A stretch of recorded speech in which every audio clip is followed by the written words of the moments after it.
Hello gamers, welcome back to Dawntrail.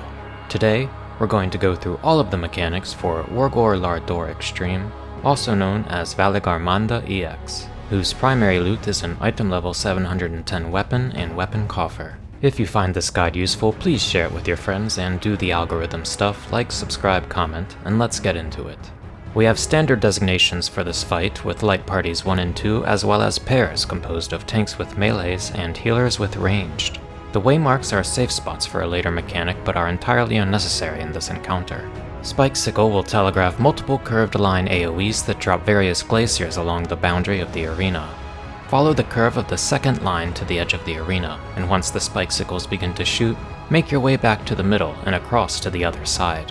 Glaciers will begin to detonate in massive circle AoEs, but you have time to adjust out of these. Hovering near the middle of the arena as soon as it's safe and adjusting as little as possible is key, as if you adjust too far from one explosion, you'll likely go deeper into the next one. From here, Valigarmanda will begin a set of distinct phases, with the first always being fire. Skyruin will deal raid damage and apply a 12-second dot while transforming the arena. This is followed by Triscourge, dealing further raid damage and applying a barrage of debuffs, Calamity's Bolt, Chill, and Inferno. Immediately following Triscourge, one of the two volcanoes outside of the arena will begin glowing orange, indicating it will erupt, so players should adjust to the opposite side of the battlefield to avoid the massive circle AoE. During the eruption, small circle AoEs will target players that can easily be avoided. After the Volcanic Eruption, Valigarmanda's signature mechanic will begin. If Valigarmanda gathers its strength and has glowing talons, it is the out variant. If there is a tempestuous wind and Valigarmanda flies in a circle, it is the in variant. And finally, if Valigarmanda builds energy in its beak, it is the cone variant. In addition to reading this telegraph, during the execution of this attack, either all DPS or all supports will be targeted with pair stacks during the fire phase. As such, we have pre-designated resolve positions as shown in the diagrams. Following this, 4 of the Calamity's Chill will resolve. Calamity's Chill will apply a 2-second freezing up when it expires, forcing players to move for 2 seconds or locking them in an ice prison. If anyone is frozen, they can be broken out. This is followed by Mountain Fire. Valigarmanda will place a tank buster tower near the front of the arena before striking it, immolating the entire arena save for a safe cone behind the tower. This happens a total of 6 times, with Valigarmanda repositioning between each strike, so be mindful of its position and adjust accordingly to continue line of sighting the boss with the tower. The farther from the tower players are, the further they will have to move, so I advise staying close. As for the tanks, each hit applies a 6-second burns damage over time and a 7-second fire resistance down, with the latter forcing a tank swap between each hit without invulnerabilities. Following Mountain Fire, Calamity's Inferno will resolve. These are a series of 3 stack AoEs, with each leaving a puddle behind that applies a burn dot to players that remain in it. We resolve this by standing near the center of the arena in our light parties, stepping forward after each hit comes out. I have seen some PFs following the boss's hitbox or even starting in the corners, and as someone who is learning to heal myself, please be aware that we do not have unlimited range. Following Calamity's Inferno, the remaining 4 chills will resolve, so move accordingly. This is followed by yet another Volcanic Eruption into in, out, or cone with pairs. Finally, the 8 bolts will resolve, striking each player with a circle AoE, so adjust to pre-designated positions with the melees north and the ranged south to resolve. Disaster Zone will restore the arena and signify the beginning of Valigarmanda's adds phase, dealing raid damage and transforming the arena. Ruin Foretold will once again deal raid damage, spawn 3 beacon adds in fixed positions, and cause Valigarmanda to become untargetable to cast Calamitous Cry. 2 shared column stacks will begin targeting either both healers or both tanks, so we split into light parties at the outermost beacons to begin killing the adds. These stacks deal a higher serving of damage to the player closest to Valigarmanda, and as such the tank should take this position. Simultaneously, the ground will be telegraphing a fan of conal AoEs, so position between these beside your beacon. This will continue repeating until the adds are defeated, while Valigarmanda will also be charging its Ruinous Power Gauge and gaining a damage up stack after every AoE. Once their outer beacons are defeated, the light parties meet to finish the center beacon together, after which Valigarmanda becomes targetable again and casts its ultimate, Tulidisaster.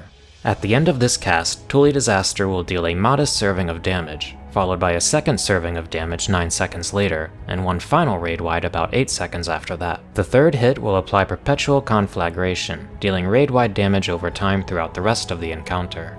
From this point, the encounter has 2 branching paths it can take, lightning into ice, or ice into lightning.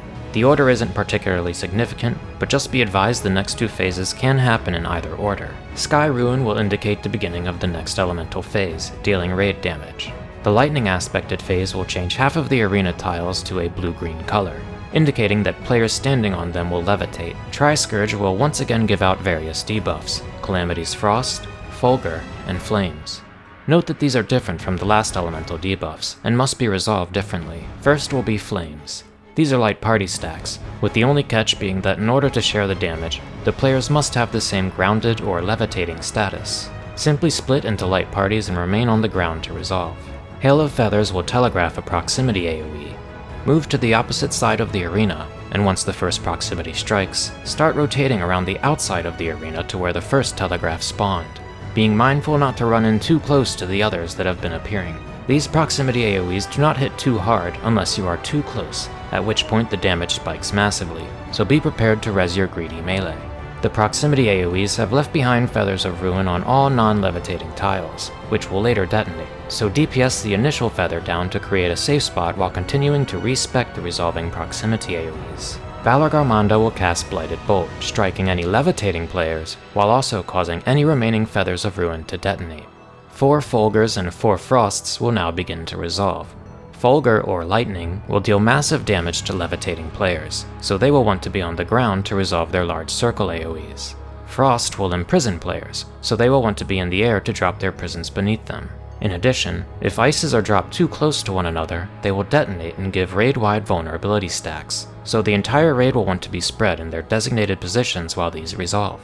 Valigarmanda will next telegraph in, out, or cone, but during this phase, rather than pair stacks, it will snapshot every player's position and target it with a circle AoE after a short delay.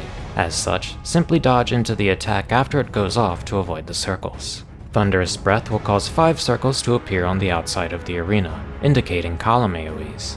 Find the empty horizontal segment and move on to a levitation field in that segment to avoid Breath, which will strike any grounded players. Following Thunderous Breath, the remaining Fulgurs and Frosts will resolve, before Valigarmanda telegraphs another lightning-aspected signature attack.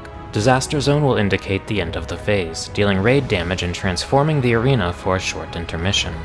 Ruinfall will place a shared Tankbuster tower in the center of the arena, before telegraphing a knockback and spawning tornado AoEs on the southern edge of the arena. Players can knock between these tornadoes, but arm's length and shorecast exist, so I advise pushing those instead. Valigarmanda will once again cast Skyruin, indicating the next phase change. If you saw Thunder first, this will be Ice, and vice versa. Triscourge will deal raid damage while inflicting Calamity's Bolt, Calamity's Embers, and Calamity's Bite. This is immediately followed with Embers resolving on the healers, and Bite resolving on the tanks. Embers are shared stack AoEs, so the group once again splits into light parties. However, the tank's Ice Bites are massive circular tank busters, so while the rest of the raid splits into trios, they move to their respective corners to resolve. Bite also inflicts a 15-second bleed on both tanks, so be mindful of their health. An Avalanche will begin telegraphing from the southeast, so quickly identify if it is the north or south variant before checking the telegraph from Valigarmanda's signature attack, as the Avalanche will resolve alongside the in, out, or cone. This is followed by 5 plumes appearing, shooting column AoEs in every direction. This looks complicated, but we can solve it easily by looking at the north edge of the arena. If the plume on this edge is west, the safe spot is directly east and slightly south of it. Likewise, if the plume on the north edge is east, the safe spot is directly west and slightly south of it. One of these 2 spots will always be safe, and it is always immediately obvious by checking the north edge. 4 Calamity's Bolt will resolve, so spread accordingly. Valigarmanda will next cast another Spikesicle, which functions identically as it did at the beginning of the fight. While dodging the Spikesicles, an Avalanche will telegraph before striking, so be sure to keep the safe spot in mind while dodging the glaciers. Valigarmanda will again telegraph its signature attack, followed by a set of ice plumes and yet another Avalanche, so dodge these accordingly. This is followed by Freezing Dust, jailing any players that aren't moving into an ice prison. Try not to get jailed here, because immediately after Freezing Dust, the remaining 4 bolts will resolve, making spreading a bit trickier. Valigarmanda will once again cast Disaster Zone, dealing raid damage and restoring the original arena. Ice Talon will target both tanks with a tank buster that inflicts a 15-second bleed. Wrath Unfurled will deal raid-wide damage and send Valigarmanda into a frenzy. The Mountain Fire tank buster will repeat, and Valigarmanda will enrage shortly thereafter. Thank you so much for checking out my guide, I deeply appreciate it and hope that you are able to find something useful within it, and I will see you all in the next one. Until next time, gamers, thanks for watching.